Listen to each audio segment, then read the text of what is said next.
Okay, we're back on. We're just starting to talk about the programming that we're going to put on for the American collection. The process of selection of titles. Speaking of titles, we had to come up with a name for this fledgling company, and we went through all the weeks of trying to say wordsmith, all kinds of titles that were silly. But we determined to call it American ALT, American Literature on Television. So we called it ALT, A period LT, A period T periods, as not to be confused with alt, which is a word and has to do with high altitude. So we thought, no, that's lofty, but that isn't it. So we called American Literature on Television out of respect to Carolyn.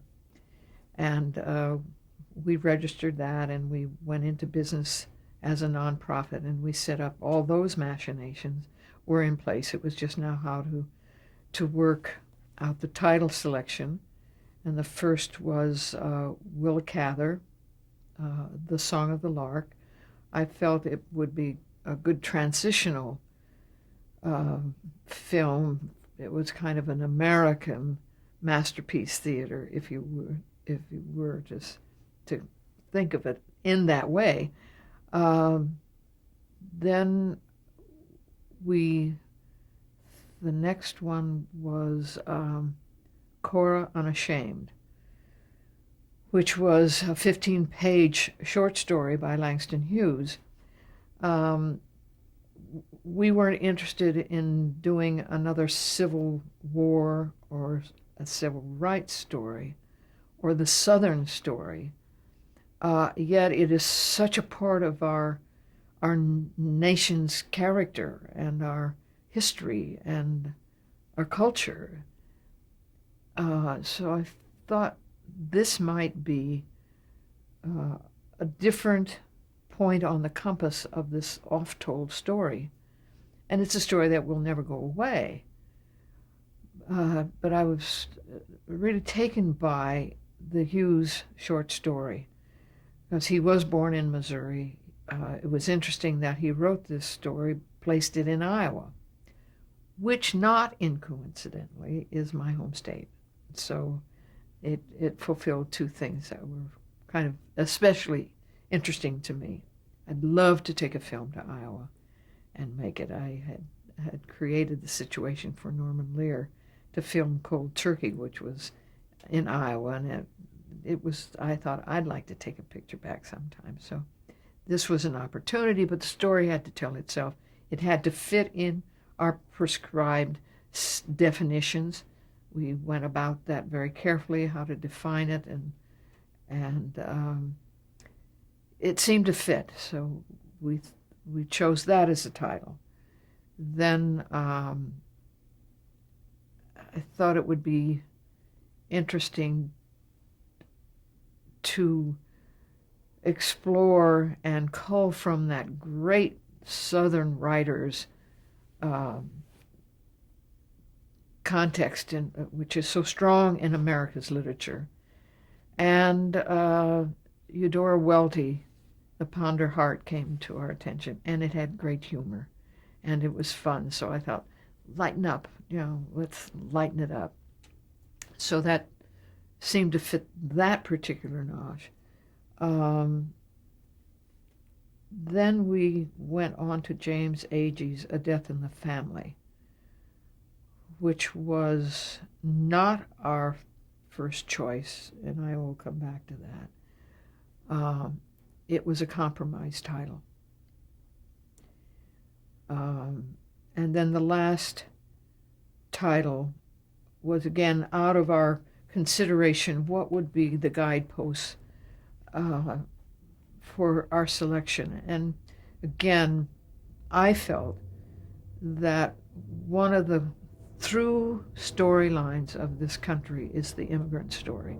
We've just lived through it again with Governor Schwarzenegger coming back to this sense of it. And through the election, we get in touch with our national character, its characteristics, to be redundant, but what is the profile of America?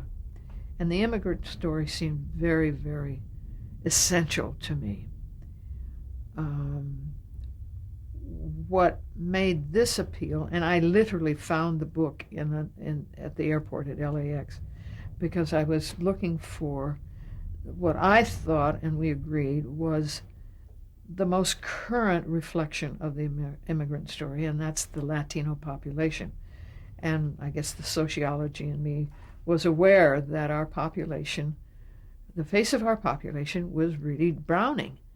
And I had been made aware of this in a sociology class when I was a freshman at the University of Iowa, and the projection by a very astute and later became a well-known sociologist, that the complexion of America's face was changing, and predictably. It was a major, of course, the black, and as he called it, the browning of America, and the red face would always be invisible, in his opinion, but of course that's the first complexion that we knew. So I was aware of that, and then of course the census confirmed that 10-year period where in fact all across the country you could see the dynamic of the Latino population across the country, not just California, not just LA, not just New York, not just Texas. It was, you could find it reflected in almost every state.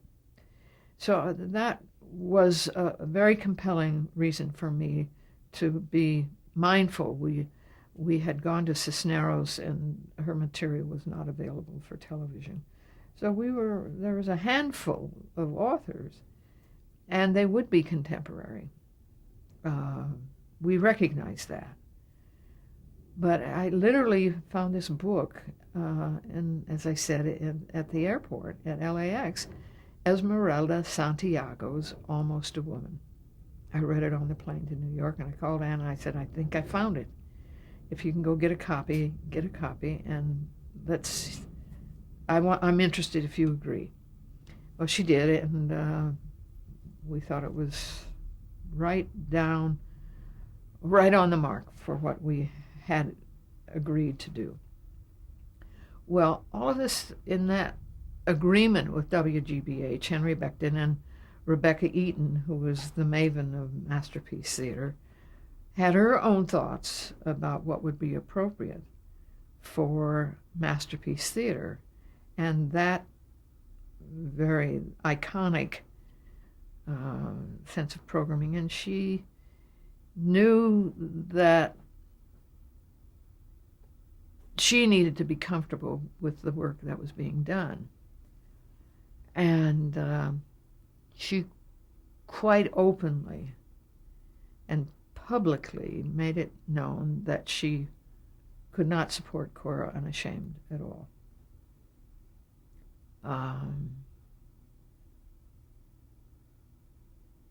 We met in a hotel in Washington where we were all gathered by CPB to come together as this great partnership, which Rebecca referred to as a marriage, and a prepared marriage, or what is it? I can't remember the name. Arranged marriage. And she said it in jest, but there was we became friends through this process, but there was a little kind of clear, at least a breach of understanding. And I just wouldn't back off on Cora because I knew at heart it had a story. What were Rebecca Eaton's reservations about it? One, she didn't like it. And often that's all she had to say. She picked the programming at WGBH for Masterpiece, and she would go pearl hunting in London every 3 months or so and cherry pick what she it was there, and that's how Masterpiece Theater was programmed. It was exercising her own taste, and she's an educated and a bright, literate woman, to be sure, and has had a track record. But we were from opposite ends of sensibilities. I come as a producer, she's a programmer, and the difference there is huge. We had this lovely meeting at the Shakespeare Library at the Folger in Washington. It was impressive in trying to keep ExxonMobil happy, WGBH happy, PBS happy, CPB happy, and we at ALT were the fifth in this really quintet, trying to meld it together and hold it together by bonds of respect and mutual ambition. And we toasted ourselves with great celebration, and then went back to the hotel, and Rebecca said, I don't like that title. And I said, well, we do. And we had a long, confrontation about it. And it was clear we were going to make the movie. And she said, well, I don't have to put it on the air. I said, okay, then that's your choice. We're going to make the movie. Was that part of the creative control that you had negotiated? I sensed it was necessary. And with no arrogance at all, but just an absolute commitment to the process that we had been through, why we were thoughtful about our choices. We didn't expect them to be overwhelmingly embraced, but it came down to this. We made Cora, we cast it well, and again, I wanted, at best, a woman director who was Black. And Deborah Pratt, I interviewed several of the few that are available, that are credentialed. And Deborah had done one thing, and I'd seen her film. And again, a bright, literate, energetic, whole person. I liked her, and she wanted to do it. And I thought, well, we're all in this. We're all in this together. Give her a chance. And that's what this is about, too. Spread it out. Just invest it with all kinds of opportunities. So she was set to direct it, and did direct it, and we did shoot it in Iowa, and we did have the joy of doing it. And we had Regina Taylor, and Sherry.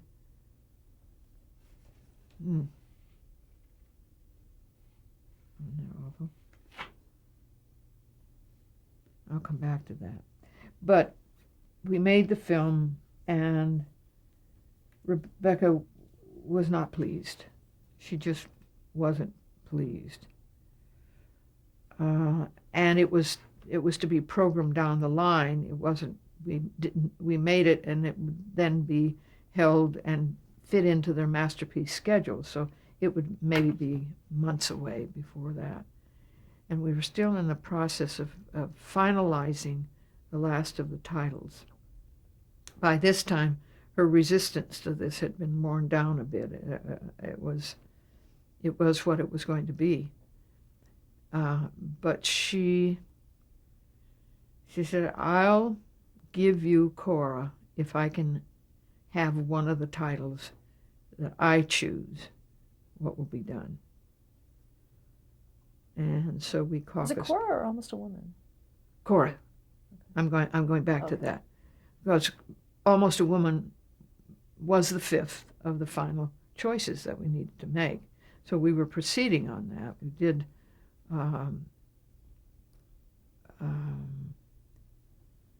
The Song of the Lark, which Rebecca didn't like, and it was supposed to go out first, and she didn't think it was strong enough to go out, and her reservations were very personal and very reflective of her own sensibilities. We didn't take it as necessary as a rejection, but again asked Dorothea to produce it, and with her daughter June as a co-producer, I felt that she had the just proper sensibility for this. So it was huge. It's disappointment in a way for Dorothea that it wasn't, as it was supposed to be, the lead-off picture. And we had really agreed that it would be a loss leader. We took some money out of that assigned to Cora because it was a lesser project. This was more ambitious. It was an opera singer, and there was music and period and all of that is Cather. So we upped that budget in order to take that, but I felt it was a good way. It was, a loss leader. We'd make it up. It turned out to be a good film. I think I enjoyed it, and Tony Golden was wonderful in it. And again, Max Schell, because we knew Max and he wanted that role. And we enjoyed it. It was more than respectable. It had a wonderful look, and I thought it was interpreted well. But then the only one that was ready to air was Cora. So we got into this thing, and now she said, so her negotiation or her decision was that she would put Cora on, but she extracted one of our titles for her own. We would produce it, of course. We would do all that, but she would choose the title, and which, in fact, was James Agee's A Death in the Family, which we resisted rather strenuously because it had already been done. And that was also one of our criteria. We didn't want to make a film that had already been done. There was a whole list of things that we used as guides in this, and so we were very careful about anything that had come across. If it had already been produced, either on television or as a film, it would not qualify according to our own criteria. So we were really backed into a corner on that one because we were getting to the end of our grant and the cycle. So we did agree, and it was the second to last one we made. Almost a Woman. By this time, Rebecca had just given up her resistance. I think we had just worn it down, and we had just become friendly enemies and never enemies at heart, but just very different sensibilities and a sense of even opinions. She would give notes, many notes, and I do respect collaboration, and I like Rebecca, but some of her notes were so off the mark because they didn't come from the internal sense of the film where all of us had been, and you can't change a film by simply wanting to. You can't. As a producer, how do you handle that? Diplomatically. And the distance of the coasts helps because you can take a long walk and ventilate your anger. I was angry. Anne was angry. It wasn't. And Carolyn Reed Wallace lost her job over this. It escalated to levels of non-creative proportions. And the policy of public television was obviously very new to me. The politic of public television makes network television look like a walk in the park. Very entangled, and because these stations vie for those CPB dollars, they're very provincial, for one thing, and that is a criticism. They're closed. They're very closed in their concept, and they're very proprietorial. Nobody does drama like we do, or nobody does it better than WGBH. Nobody will, and and I sat like a bystander. I felt like I was at a baseball game and looking, or a soccer game, watching all of this go on, because I was not a part of it. It was outside of it. But when we got into production, it was different. There were expectations, and now it was very specific. It was Mobile Masterpiece Theater, Exxon Mobile Masterpiece Theater, and I could understand. I could appreciate. I had a really, I think, an appreciation for what it must have been like to be in her shoes when you have called all of the shots, made all of those creative decisions, and have a really 900-pound gorilla at your back. That's a comfortable place. And her greatest challenge was to find that production in England, and she would cream the top. But it was hard work. I could understand that. I had an empathy in that regard for her, because that's tough. And I'd get angry just at the dynamic of it. It was just leadening.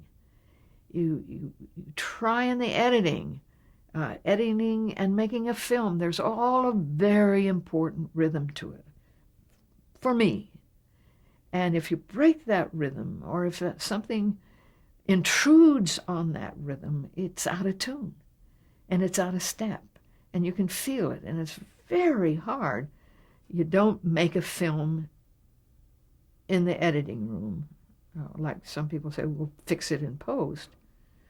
Well, post has its miracles, and I think it is the magic of storytelling when you can pull it together. But if there are those intrusive forces, you spend all of your time and your energy trying to keep the balance, trying to keep the environment as pure as you can.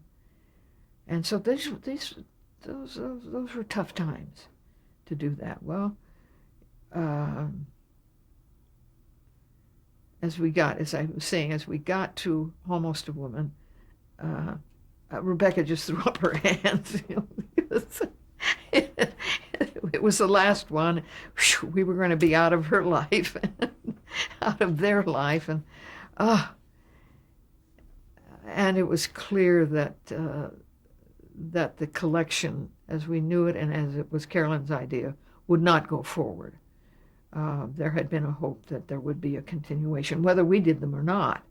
It seemed to have merit to do American stories, because they weren't really getting done anywhere else on public television. And then they had a change at the head of PBS. Irvin Duggan went off, and Pat Mitchell came in. She had a different view and different set of goals, and that's for them to choose. That's for them to define and try and execute. We were disappointed because we'd gotten into the sense of it and had begun to get the feedback. And it wasn't till even Almost had been delivered and we were done. We were just closing out. We got a stat sheet in the mail, and I can't even remember who sent it to us, but it was outside of WGBH. It was outside of any of our knowledge in the public broadcasting system, how they would give ratings. They did a statistical reflection of Masterpiece Theater, and over 16 years, they listed the top rated movies through those 16 years. Now, I had to be somewhat educated on the rating system of public broadcasting, as we've witnessed our great change and the erosion of those high ratings that used to come in and be the template for anybody else. But 1.5 was an average. And nobody's watching. 1.5. We didn't get involved in the ratings chase. That wasn't our issue. Just good storytelling, we hoped. And they registered pretty consistently on above average. But Cora Unashamed had the list. After all of this, nobody from WGBH sent us that word. It had the highest rating of any of them through the 16 years. It was a 5.4, which was, I think they dropped down to 2 after that, 2.3, 2.4. And it was a rather sweet vindication. We only took it personally. We didn't boldly proclaim it, but it was a great validation of the effort and the commitment to it, and the audience responded. And that was one of the challenges that CPB put in front of us. They wanted to expand the audience of public television, of Masterpiece Theater, because it was the only source for drama. They wanted to expand the audience. One of the things that we did that was corollary to the productions, of which we're extremely proud and publicly proud of it, modestly proud of it, but proud of it. Education was very important to Carolyn when we first saw this. She envisioned that these movies based on literature would provide and stimulate interest in American literature and in the school system, high schools, at the college level even. Well, we had a wonderful guy, Tim Hallinan, with whom we'd worked on all of the hallmarks. Stone Hallinan, Connie Stone and Tim Hallinan had the premiere, the Tiffany Public Relations organization, and serviced General Motors, serviced Hallmark, IBM's, General Foods, the top corporate level that were single sponsors in television. They were really the best. And Tim, Connie retired and Tim went on. He was keenly interested in education and did the educational outreaches for the Hallmark and those other companies. Well, I brought him in, invited him to participate, and he was overjoyed because he's a writer. He knows literature as almost professorially. He's just so steeped in it. Well, we had a plan, and it was he who did the physical outreach to the National Association of Teachers of English, 80,000 strong membership. They had never, ever participated in a television entity of any kind through their history. They didn't endorse, they didn't embrace, they wanted no affiliation. But Tim presented our vision of it, again stimulated by Carolyn, that we would get the films into the classroom with the component piece of literature. And they embraced it. They got very enthusiastic about it. And then created a website. And the website was Tim's idea. We got I don't know, what do you call them, people who build a website. And the teachers with their students created the curricula for the website. And we drew a map of the country and spotlighted some of the literary locations in each state as best we could. And of course the southern states were heavily marked with red push pins. And it was fun. It was fun to create. I thought we should have it in our own offices. Just let's get a visual sense of the audience and of where we come from. So it became... Got to stop there to change the tape.